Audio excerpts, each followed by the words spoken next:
আসসালামু আলাইকুম ওয়া রাহমাতুল্লাহি ওয়া বারাকাতুহু। আজকে আমরা পড়ব সদ থেকে।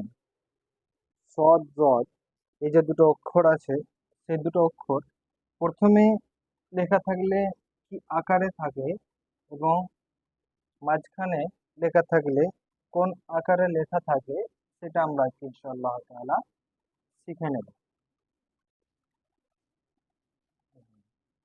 আমাদের এগুলো পড়া হয়ে গেছে। সদ, সদ, সদ অন্য রূপে,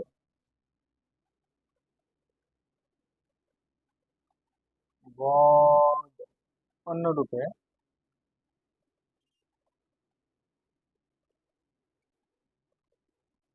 গদ অন্য রূপে। এরপরে আমরা নতুন কিছু শিখবো, এগুলো আমাদের শেখা হয়ে গেছে।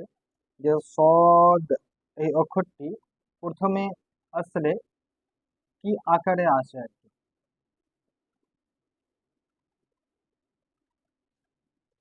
হ্যাঁ, সদ যখন কোনো ওয়ার্ডের প্রথমে আসবে তখন এরকম ভাবে সদটি লেখা হয়। এখানে আছে সদ এবং বা, বা, সদ বা। তো আরেকটা দেখবো, বা আগে আছে, তারপরে কি আকারে সবটা লেখা আছে আর কি।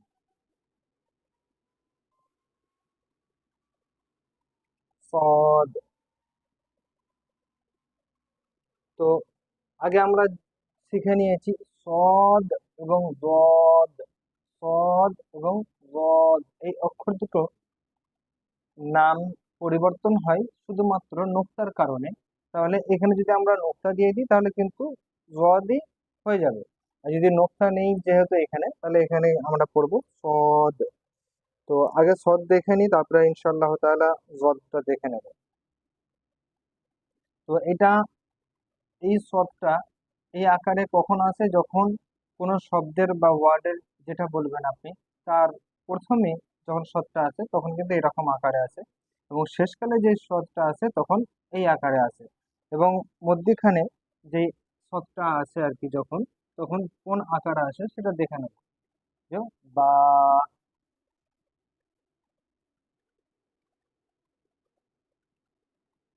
এটা সদ।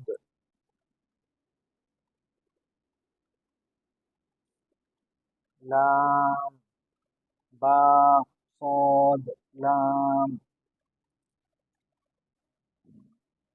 আমাদের আগেই জানা হয়ে গেছে যে সদ এবং গদ এই অক্ষরে শুধুমাত্র নোক্তার পরিবর্তনের কারণে নামটা পরিবর্তনে এসে যায়। এখন আমরা পড়ে শিখব গদের সঙ্গে উদাহরণটা।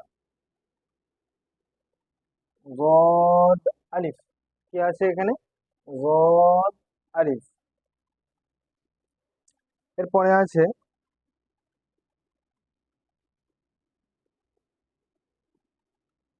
এটা কি অক্ষর? কাফ।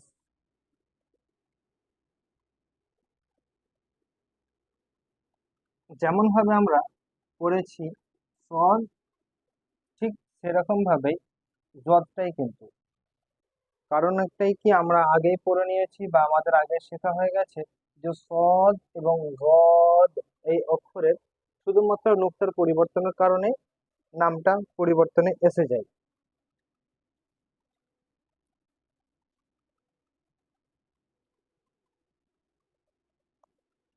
নুন, নুন এবং বা শুধুমাত্র নুক্তার কারণে পরিবর্তন এসে যায়, আমাদের আগে শেখা হয়ে গেছে। উপরে থাকলে নুন, নিচে থাকলে বা। নুক্তাটা যদি নিচেই থাকে তাহলে বা, যদি উপরে থাকে তাহলে নুন।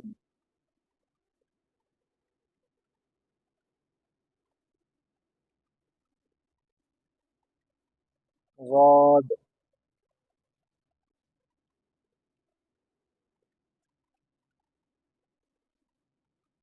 র। তাহলে আমরা একটু করে নিই। صاد، صاد، ضاد،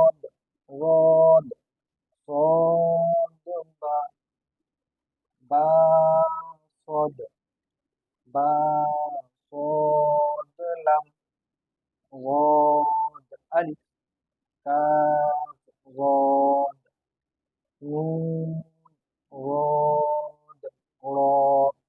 আজকে এই পর্যন্তই। আগামীতে ইনশাআল্লাহ তাআলা আরো নতুন কিছু শিখবো। ততক্ষণ পর্যন্ত সঙ্গে থাকবেন, ভালো থাকবেন, সুস্থ থাকবেন।